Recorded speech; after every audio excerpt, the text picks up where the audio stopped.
The luminescent glyphs that lined the cavernous chamber pulsed with a sickly green light, casting elongated shadows that danced across the faces of the assembled Krill. Counselors of the Krill Dominion, they were beings of chitin and shadow, their multifaceted eyes reflecting the turmoil that gripped their society. A low, guttural hum, the collective anxiety of the Krill, vibrated through the reinforced plasteel floor. The air hung thick with the scent of ozone and dread. At the center of the chamber, a hollow projector crackled to life, displaying an image that had haunted the Dominion for cycles. A swirling blue and white sphere, the home world of the Terrans, a species the Krill had, until recently, dismissed as insignificant. The very air seemed to vibrate with a tension that was almost physical, a palpable dread that clung to the Krill like a shroud. The debate had raged for weeks, a bitter struggle between the pragmatists who advocated caution and the warmongers who craved dominance. Now, it seemed, the debate was reaching a bloody climax. High Counselor Xyler, his mandibles clicking with agitated energy, addressed the assembly. The Terran threat grows by the cycle. Their arrogance is matched only by their ignorance. They refused our overtures, dismissed our warnings. They continue to expand, to explore, to exist outside of the dominion of the Krill. They call themselves human. His voice, usually a deep rumble, was now laced with a thin, brittle edge. Xyler's multifaceted eyes swept across the council, searching for dissent, for weakness. He, more than any other, understood the precariousness of their situation. The Terrans were a wild card, a variable that threatened the delicate balance of the galactic order, a balance the Krill had painstakingly maintained for millennia. Across the chamber, Counselor Xyler, known for her measured assessments and skeptical nature, raised a segmented arm in a gesture of deliberate calm. High Counselor, with all due respect, your pronouncements are inflammatory. We have intercepted their communications, studied their patterns. While their expansion is indeed rapid, their technological prowess remains limited. Their weaponry, based on our assessments, is primitive, reliant on energy-based projectiles and kinetic force. The threat they pose is exaggerated. Her voice, a cool, precise counterpoint to Xyler's agitation, resonated with the subtle authority that came with years of calculated observation. She, unlike the others, had spent countless cycles dissecting every aspect of the Terran culture, from their art to their scientific pursuits. She found them fascinating, and not necessarily the threat that Xyler and his acolytes had made them out to be. Xyler turned to her, his multifaceted eyes narrowing. Limited? Counselor Xyler, are you suggesting we underestimate them? Their behavior is erratic, their motives opaque. They hold back, they do not show their full potential. Just when we think we've understood them, they surprise us. They do not share, they only observe. They warn the galaxy. They are not like anything else we have ever met. We know nothing of their true strength, but we do know they refused to surrender. They turned down our demands. They stood defiant in the face of our power. I say their potential is immeasurable, and their unpredictability is the most dangerous weapon they possess. The chamber echoed with his pronouncements, the intensity of his gaze reflecting the fear that gnawed at his core. The hollow projector flickered, displaying another image, a Terran vessel, sleek and silver, dwarfed by the massive Krill battle cruisers. The Krill, masters of interstellar warfare for eons, had expected a swift and decisive victory. Instead, they'd encountered a stalemate. The Terrans, despite their inferior technology, had proven remarkably resilient. Their ships, though fewer in number, moved with an agility the Krill hadn't accounted for. Their strategies, baffling at times, had frustrated Krill commanders at every turn. Their resistance is troubling, admitted Counselor Xyler. But we have the advantage. We control the trade routes. We command the space. They are but a fledgling species clinging to their isolated star system. They are not a threat to the Dominion. But even as she spoke the words, a nagging unease pulsed within her. The Terrans possessed an uncanny ability to adapt, to learn, to surprise. And there was something else, something she couldn't quite articulate, something that set them apart from every other species the Krill had encountered. A quiet confidence, a sense of inevitability. The chamber erupted in a cacophony of clicking mandibles and hissing whispers as the counselors voiced their opinions. The air crackled with tension, thick with the weight of impending decisions. The fate of the Krill Dominion and perhaps the galaxy itself hung in the balance. The vote loomed. Xyler's grim face was all that it took to signal the impending conflict. With a long, sharp click of his mandibles, he ended the debate. The Krill knew that if they hesitated, if they did not act now, then the consequences would be dire. The Council voted. Krill Fleet, a vast armada of warships, began its final preparations for war. Their engines hummed with a low, menacing thrum, a symphony of destruction. They were ready. The order would be given. The Terran homeworld would be brought to its knees, and the galaxy would tremble before the might of the Krill. They expected a quick victory, a decisive blow to bring the Terrans to their knees and their world within the Dominion. The arrogance of youth, the Krill had always felt, was no match for the experience of age. But the Terrans had other plans. High above the swirling blue and white marble of Earth, in a sprawling space station known as the Citadel, a group of humans watched the Krill fleet advance on their home world. The atmosphere was one of quiet resolve, of steely determination, even as the gravity of the situation pressed down upon them. Generals, scientists, diplomats, and admirals, they were the architects of Earth's defense, the guardians of their species' survival. They were all there, staring into the heart of the void. Admiral Ava Sharma, her face etched with a mix of concentration and grim pragmatism, addressed the council. The Krill are approaching. Their fleet is substantial. We've been monitoring their movements for cycles. Their technology is more advanced than what we've initially anticipated. They are expecting a swift victory, a show of their dominance over us, their newly discovered threat. They do not know what awaits them. Her voice, calm but resonant, cut through the tension in the room. She was a veteran of many battles, and her composure was a source of strength for the others present. She knew what was at stake, the lives of billions, the future of their species. Dr. Aris Thorne, a brilliant astrophysicist, adjusted his spectacles, his brow furrowed in concentration. We have detected a significant energy buildup within the Krill fleet. They are preparing for a concentrated assault. They are confident they can crush us, but we know their weakness, their reliance on brute force, their lack of ingenuity. They have been watching us, and yet they do not understand us. He looked at the others, his expression serious. We have prepared for this. The Omega Project is ready, but the risks are immense. The risk of surrender is greater, countered General Marcus Cole, a man of unwavering resolve. They are not coming to negotiate. They are coming to conquer. We have a moral obligation to defend our home, our species. We will not be crushed without a fight. He spoke with the conviction of a leader who knew the weight of his responsibilities. He did not let the fear of what was coming cripple him. The Citadel was a marvel of human ingenuity, a testament to their capacity for innovation. It was equipped with the most advanced weaponry, defense systems, and communication technologies, but it was more than just a fortress. It was a symbol of unity, a beacon of hope in a galaxy that was often defined by conflict and division, and it was their first line of defense. The humans were not alone in this battle.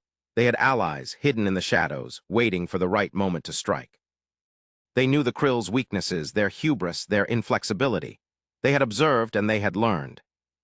Ambassador Elena Petrova, a seasoned diplomat, stepped forward. Before we engage, we must make one last attempt at communication. We will send a message, a declaration of our intentions. Let them know that we are not their enemies, but that we will defend ourselves with everything we have. Her voice was soft but firm. She knew the Krill's history, their ruthlessness, their intolerance. But she also knew the power of words, the potential for diplomacy even in the face of imminent war. The message, a carefully crafted statement of peace and resolve, was beamed towards the Krill fleet. It was a message of hope, of defiance, of warning. They would not surrender. They would not be conquered. They would defend their home with all they had. They would let the Krill know that while they desired peace, they would not be crushed. The response from the Krill was silence. But the silence was not the prelude to peace. The silence was the prelude to war. The first strike came without warning. A barrage of Krill energy weapons slammed into the Citadel's shields, sending tremors through the station. The alarms blared, a deafening symphony of destruction. War had come to Earth. The Krill, blinded by their arrogance and underestimation, underestimated the humans. "Shields at 75%, reported a young ensign, his voice strained with adrenaline. "Return fire," ordered Admiral Sharma, her voice calm amidst the chaos. "Target their lead cruisers, focus on their power cores." The Citadel's weapons responded with devastating accuracy. The human defense grid, a network of strategically placed satellites and energy weapons, unleashed a torrent of fire upon the Krill fleet. The Krill were taken aback. They were expecting a disorganized, primitive defense. Instead, they encountered a cohesive, coordinated assault. Their ships, used to cutting down lesser civilizations, were being ripped apart. Their arrogance had blinded them to the humans' true potential. The humans had been holding back. They had been watching the Krill, learning their tactics, their weaknesses. They had anticipated their every move. The Krill, though taken by surprise, quickly adapted. They unleashed their own counteroffensive, targeting the Citadel's vulnerable points. The station shuddered under the assault. Explosions ripped through the corridors. Sections of the station were ripped apart, sending debris into the vast expanse of space. But the Citadel held. Its shields, though battered, remained intact. Its weapons continued to fire, taking a toll on the Krill fleet. The humans fought with a ferocity that belied their relatively short history in the stars. They were fighting for their home, for their future. They would not yield. They were fighting for something more, for hope, for the potential of the galaxy to move past conflict. On Earth, the ground defenses activated, launching a coordinated attack against any Krill ships that broke through the orbital defenses.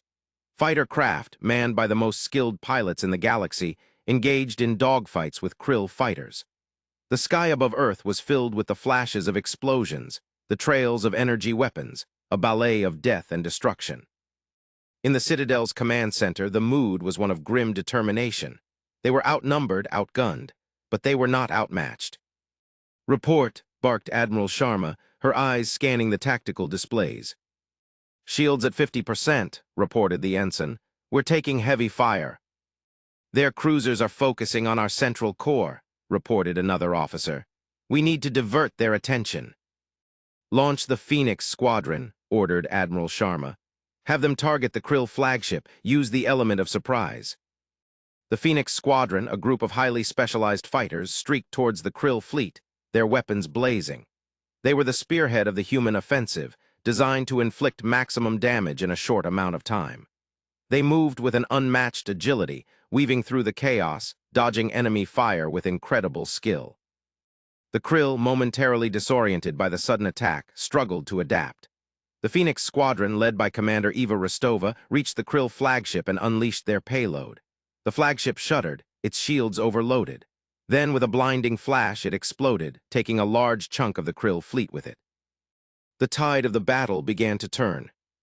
The Krill, witnessing their flagship's destruction, were shaken. They had never encountered such resistance. They had never encountered such courage. The arrogance and hubris that had fueled their dominance began to fracture.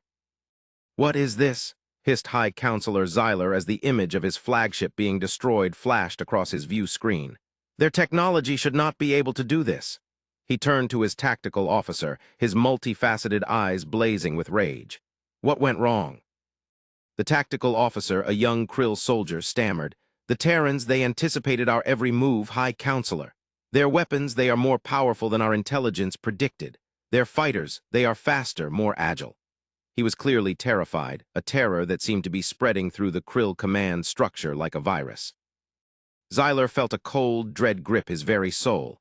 He had led them to a slaughter. He had underestimated the Terrans. He had brought them to the brink of annihilation. "Regroup," he roared, desperately trying to regain control. "We must retreat. We must analyze their tactics. We must understand." But even as he spoke, he knew it was too late.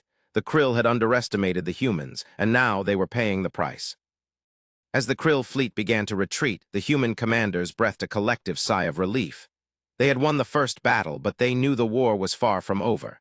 The Krill would regroup, they would learn, and they would return. "Report," demanded Admiral Sharma, her voice weary. "Shields are stabilizing," reported the ensign. "Casualties are heavy, but the Citadel is still operational." "Damage assessment." "Significant damage to the external hull. Several sections are offline, but the core systems are intact." "The Krill are retreating," announced General Cole. "But they will be back. We need to prepare for the next assault." "We will," said Admiral Sharma, her eyes focused. "But first, we need to understand why. Why did the Krill attack? What do they want? And what can we do to prevent this from happening again?" She paused, her gaze sweeping across the assembled council. "The Krill are not the only ones who underestimate us. They are not the only ones who fear us. We have much to learn and much to do." As the dust settled on the battlefield, the humans began to pick up the pieces. They rescued the injured, repaired the Citadel, and began to analyze the data they had collected during the battle. They knew that the Krill's defeat was just a temporary reprieve.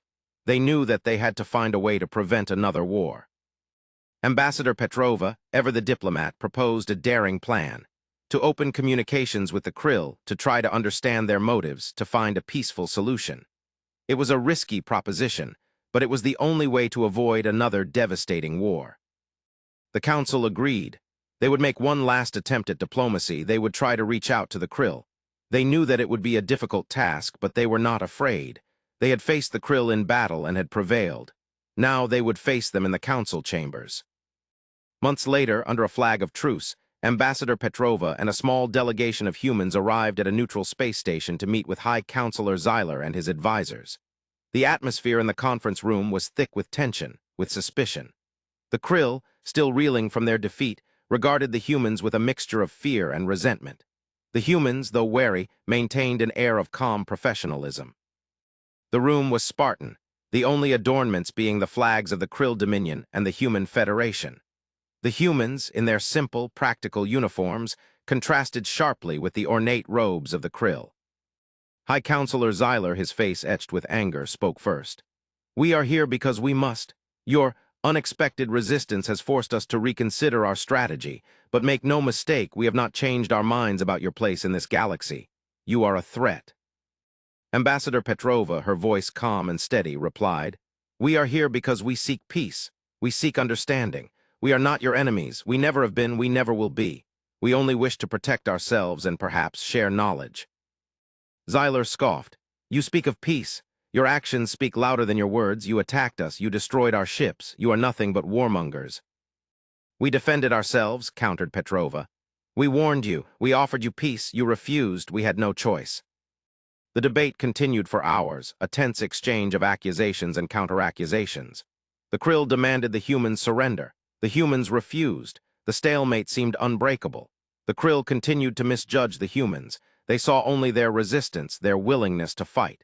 They did not see their capacity for diplomacy, their desire for peace. Then Dr. Thorne stepped forward. "High Counselor, you fear us, you fear our potential, you are afraid of the unknown, but we are not what you think we are. We are not conquerors, we are explorers, we are scientists, we are artists. We are a species who believes in the pursuit of knowledge, in the power of empathy, in the beauty of creation." He paused, his gaze sweeping across the faces of the Krill. "We are a species who believes in the future, a future where all beings can live in harmony.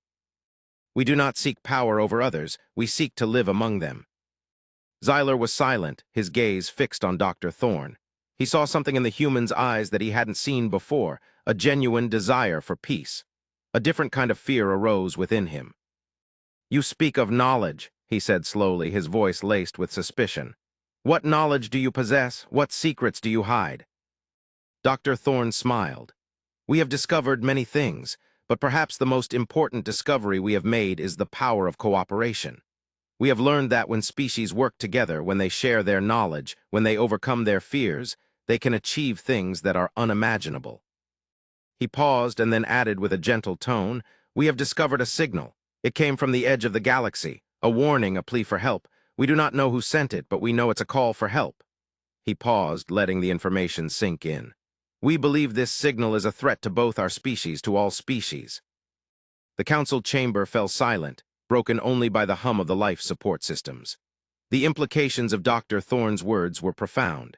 If there was a threat beyond the Krill and the humans, a threat that posed an existential danger to all life in the galaxy, then perhaps they had a common enemy. Perhaps they had more in common than they had ever realized. Zyler, his mind reeling, finally spoke. "Show us the signal." In the heart of the conference room, a holographic projector flickered to life, displaying a complex sequence of data.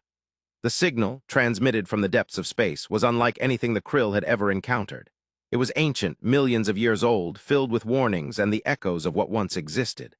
The Krill scientists, trained in the complexities of astrophysics and communication, struggled to comprehend its full meaning. Dr. Thorne explained, "This signal is encoded with warnings. It speaks of a great darkness, an ancient evil that has plagued the galaxy for eons. It has wiped out entire civilizations. It is a threat to all life." As the holographic display shifted and changed, showcasing the details of the signal, the Krill grew more and more alarmed. The data showed that it was not a weapon, not an invasion force. It was something far more terrifying, a cosmic entity, a force of pure destruction. It consumed worlds, it corrupted civilizations, and it was now, it seemed, headed toward their sector of the galaxy. Zyler's face was a mask of fear. He had spent his life fighting for the Krill Dominion, for the dominance of his species. Now he was confronted with something that dwarfed everything he had ever known, a threat that made the humans, with all their unpredictability and defiance, seem insignificant. "What do you propose?" he asked, his voice barely a whisper. "We propose an alliance," said Ambassador Petrova, her voice calm and resolute. "We believe that together we can face this threat. We can share our knowledge, our technology, our resources. We can build a defense that will protect us all." The Krill counselors exchanged glances. The idea of forming an alliance with the humans was, to many of them, unthinkable. But the alternative, the destruction of their species, the annihilation of their civilization, was far more terrifying. After a long pause, Xyler spoke. "We accept. We will join your alliance. We will face this threat together." And so, in that small, neutral space station, a historic decision was made. The Krill Dominion and the Human Federation, once enemies, now became allies. They would join forces to face a threat that no one could have imagined. They would be forced to work together to overcome their own distrust. The first step was to begin sharing information, technology, and resources. They had to learn everything they could about the signal, the threat, and how to combat it. They had to understand the scale of the crisis they faced. The humans, with their understanding of the signal, took the lead in the investigation. They began to decipher its contents, to unravel its secrets. Their scientists worked tirelessly, poring over the data, seeking answers. They learned of the ancient civilization that sent the warning, a civilization that had been wiped out by the cosmic entity. They learned about its weaknesses, its strengths, and the means to combat it. Meanwhile, the Krill, with their vast experience in interstellar warfare, began to prepare their fleets. They improved their defenses, developed new weapons, and trained their soldiers. They knew that the fight would be long and bloody.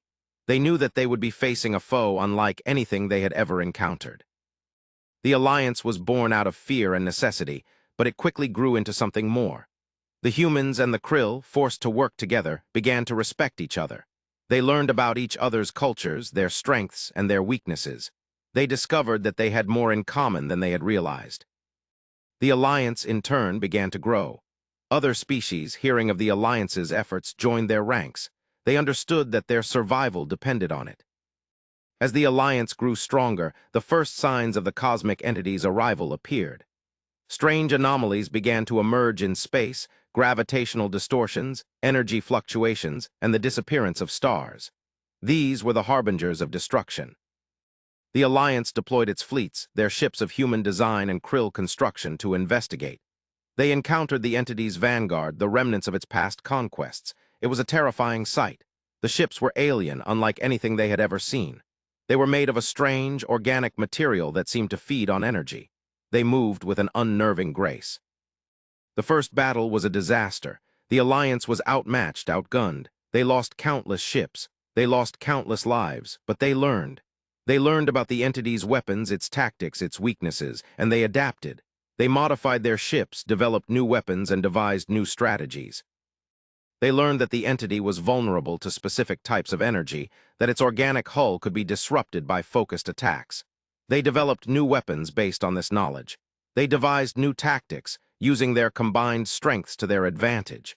They began to use their human ingenuity and their Krill experience. They were ready for the next battle. The next battle was a turning point. The Alliance, using its new weapons and tactics, managed to inflict significant damage on the entity's vanguard. They destroyed many ships. They slowed down its advance. They bought themselves time. The success of the second battle, the unexpected ability to push back, brought a surge of hope, of confidence. Over the next cycles, the Alliance fought countless battles against the entity, each one more fierce and destructive than the last. They lost many ships, many lives, but they never gave up. They fought with a tenacity, a courage that astonished the galaxy. The war lasted for decades, a conflict that spanned the vastness of space. It was a war of survival, a war of ideals. The Alliance fought not only for their own survival, but for the survival of all life in the galaxy. The entity's advance was relentless. It devoured worlds, it corrupted civilizations, and it spread its darkness across the stars. The Alliance was forced to retreat, to regroup, to find new ways to fight.